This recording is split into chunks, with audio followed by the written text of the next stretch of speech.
আমরা আজকে চলে যাচ্ছি রূপপুর পারমাণবিক বিদ্যুৎ কেন্দ্রের খুব কাছাকাছি। মেঠো পথ দিয়ে এগিয়ে যাচ্ছি আমরা। আসলে নিচ থেকে দৃশ্যটা দেখতে অনেক ভালোই লাগে।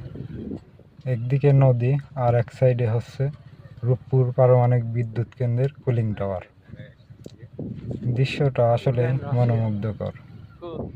বিকাল টাইমে রোদের তাপে চুল্লিগুলোর কালারটা অনেক সুন্দর লাগছে। আর সাইড দিয়ে কলার বাগান চলে গিয়েছে। আর এখানে রাশিয়ারাও এসেছে ঘুরতে।